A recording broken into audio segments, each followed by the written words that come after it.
जीवन का एक ही उसूल रखें, यारी में गद्दारी नहीं और गद्दारों से यारी नहीं। हमेशा याद रखें, सफलता तभी मिलती है जब आपके सपने आपके डर से बड़े हो जाते हैं। मन और मकान को वक्त वक्त पर साफ करते रहना चाहिए, क्योंकि मकान में बेमतलब का सामान और मन में बेमतलब की गलतफहमियां भर जाती हैं। इसलिए मन में भरकर नहीं, बल्कि मन भरकर जिएं। हमेशा लोगों के दिलों में सेव रहिए, क्योंकि अगर आप मोबाइल फोन की गैलरी में सेव रहेंगे तो कभी भी डिलीट हो सकते हैं। शतरंज में वजीर और जिंदगी में जमीर अगर मर जाएं तो समझिए खेल खत्म। ये कलयुग है।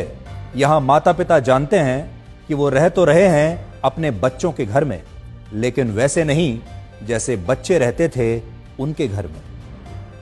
अजीब सौदागर है ये वक्त भी। जवानी का लालच देकर बचपन ले जाता है और अमीरी का लालच देकर जवानी ले जाता है। जीवन में अच्छी यादों का अचार डालिए जो दिल के मर्तबान में सालों साल रखा रहे, और बुरी यादों की चटनी बनाइए ताकि वो 2 दिन में ही खत्म हो जाए। जिंदगी और चाय एक जैसी होती है, जैसे ही मजा आने लगता है तब खत्म हो जाती हैं। जीवन में आप कितने भी अच्छे कर्म कर लें, तारीफ तो शमशान में ही होगी। कड़वा सच यह है कि मृत्यु के बाद इंसान का सारा सामान दान कर दिया जाता है, लेकिन उसका कमाया हुआ सारा धन आपस में बांट लिया जाता है। जीवन एक कलम यानी पेन की तरह है। इससे पहले कि इसकी स्याही खत्म हो जाए, आप अपनी कहानी लिख दीजिए। छाता और दिमाग तभी काम करते हैं जब वो खुले हों, क्योंकि बंद होने पर दोनों ही बोझ लगते हैं। शिक्षा एक ऐसा वृक्ष है जो दिल में उगता है, दिमाग में पलता है और जुबान से फल देता है।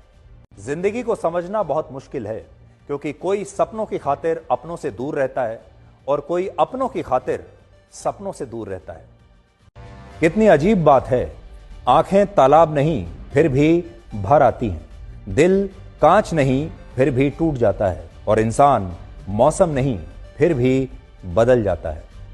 जीवन में 3 चीजें बहुत सोच समझ कर दें: जवाब, सलाह और उधार, क्योंकि देने के बाद ये कभी वापस नहीं आते। जीवन उसी का मस्त है जो अपने काम में व्यस्त है। परेशान वही है जो दूसरों की खुशियों से त्रस्त है। कभी पछतावा ना करें, क्योंकि अगर बीता हुआ समय अच्छा था तो वो यादगार है, और अगर बीता हुआ समय खराब था तो वो एक अनुभव है। अगर आपको कभी किसी चीज पर घमंड आए तो शमशान का एक चक्कर लगा लेना। आपसे भी बड़े बड़े और बेहतर